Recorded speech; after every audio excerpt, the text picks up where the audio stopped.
Hi, welcome to Wednesday's edition of JRPG Mechanics, and we looked at doing some basic movement yesterday for left and right. We just need to go up and down now, and hopefully this is going to be exactly the same principles. So we've got our right arrow, left arrow, so we just go copy and paste that, and we want to go up. Now, up the direction we said was going to be 2. The destination, so set destination X, well, we're going to do destination Y to current Y. Now up is going to be -1. Don't forget that it's kind of the opposite of the graph that you've done at school. Now this time the 0, 0, the origin's at the top left, not the bottom left. So when you want to go up, you take away. And so this is going to be very much like the left arrow. And I'm wondering whether I can do a kind of OR in the left arrow. So insert an OR. Oh, wrong one. Logical OR. And we can just say the direction this time is 2, so up. And this will happen if it goes up or left. And I think that I could probably do the same for this one. So it's going to be up or left, or left or up. And I think that should be it. Oh no. Because the mini steps, okay. So we've got a bit of a problem here because this is working, this needs to be on the Y. So we need to say, well, hang on, if the direction is 3, or if the direction is left or right, so 1 or 3, and what I can do is just get rid of this. And then I can say, well, hang on, if the direction is up or down, then I don't want the Y to be like that. So let's get rid of that.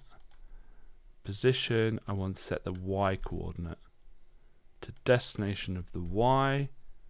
The width, I mean, we're just going to say width because it's going to be a square anyway. And then the mini step. And we can get rid of that. We can keep that counter. And so up, perfect. Now we probably need to do down so we can see him. So we have down there. And this time we're going to add 1 because down is plus. Set direction to, so 1, 2, 3, 4. And we're going to do the same kind of logic things for this. But instead of up, so instead of right, it's going to be down. We're just going to subtract 3, and we're going to do the same in here because it's very similar to the right movement.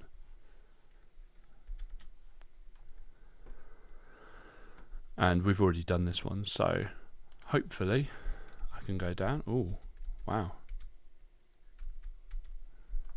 Okay.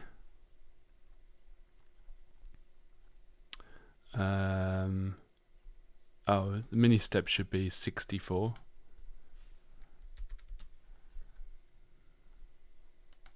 Let's try it again. There we go. Now we haven't updated, so this one here should be both of them. So if I copy and paste that and then edit the second one, should be right. Current Y needs to be the destination Y if ever the mini step is 0. Let's just do that. Down, down, and there we go, and we can just move him along. Now it's really great because first of all you can change the speed, and there might be a reason for doing that, perhaps, I don't know, but you can change the speed just in 2 places, like where are we? Yeah, here and here. So the 3 there will be the speed. So if I want to change it, I can make it quicker. Let's run it now, and you can see the player moves a lot quicker. It's probably a little bit too quick, so I'm just going to press Ctrl Z twice to reset it back to 3. And the player actually feels quite in control because they can move direction, but the player is always going to be on a tile or exactly between tiles. There's no diagonal movement, which can be really, really tricky to program with collisions, etc., etc., if the player can go diagonal. So it's always better to be sort of forced onto the grid. And you can see here we've got the 7.5 tiles, and so that naturally happens, which is absolutely fantastic. So we can go in all directions. Now, something we have missing from this so far is that if you think of any JRPG, they're not just sort of single frame adventures. Well, maybe a few of them are. Certainly, Link to the Past on the Zelda one had kind of a screen, and then what you do is you go to the edge of the screen, it would scroll to the next one. But most of them are scrolling the whole time. So we want to make sure that we can scroll. And scrolling can be something that is easy to... let's do it. It's easy to implement on Clickteam because they know you want to do it. So you just say always. Now I haven't done this in a while, so forgive me if I take a while. But we have scrollings, center window position in frame, and you just click on the character. And we probably want to click on the middle of him, which would be 32. So you want to always center the play on him. Now, I know what's going to happen here, but have a guess about what you think will happen here. Absolutely nothing. So this is going to be like the kind of frustrations that you're going to go through with scrolling, because you're always going to forget a real key aspect. When you're setting up a game, you have something called I think it's frame size, right? Frame size is the thing the player can see. But you have something called virtual frame size. Now, virtual frame size is the size of the real world, the size of the world that you have. Okay, so the actual world, but the player can't see it. So let's have a look at how we can increase the virtual player size. At the moment, the virtual width and height are the same. You can see down here, 64, 480. But I want it to be bigger because I want it to scroll. So what's twice that? What's 1,280, is it? And then 960, probably. So let's make it 4 times the size. So twice the width, twice the height, right? If I run it now, you can see that we have scrolling.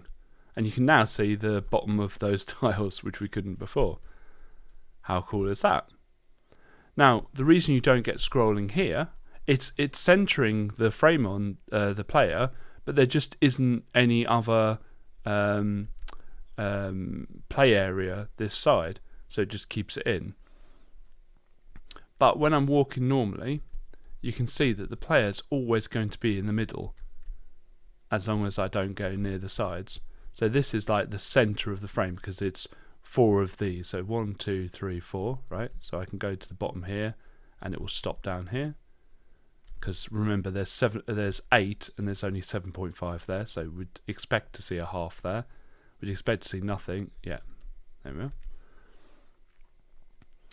And suddenly the world's grown a lot bigger. And how easy is that just with a single line of code? You say, just scroll here. Always try and remember the virtual width and height and the virtual height are the full map, the full play area. Now you can get into problems with that because if you have a huge game, then loading all the assets in your entire virtual area can be a real problem. So we need to figure out how we're going to load the assets for the play area. What I would recommend is that you always make the virtual width and height the size of the actual map you want to have. So if it's Pokemon, it's huge. Like Pokemon map is massive, but don't load the assets until they are just about to come into view. And also, I think we can, I don't know, I can't remember whether we can, I think there's an option to delete assets when they go too far into the background. It's one of these guys somewhere. Maybe it's in the actual thing itself. One of these options somewhere says delete assets if they go too far. Hang on, let me pause. No, I can't actually find it, but there's something interesting actually that I always forget as well, is if you go into the frame, you can have the amount of objects. So I've done a game before where I had loads and loads of tiny little objects, and I couldn't figure out why some of them weren't being created, and it's because of this. So it just allows 1,000 objects completely, and you can just change that, which I did, and it worked fine. So what have we done today? We've got beautiful movement and we've got amazing scrolling. So this game is starting to look more like an RPG.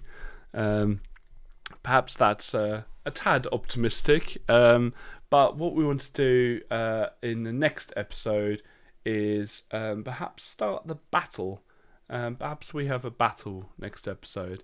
So let's have a look at that. Anyway, thank you very much for watching, and I'll see you for tomorrow's episode. Like and subscribe if you want to see more from us. Thank you very much.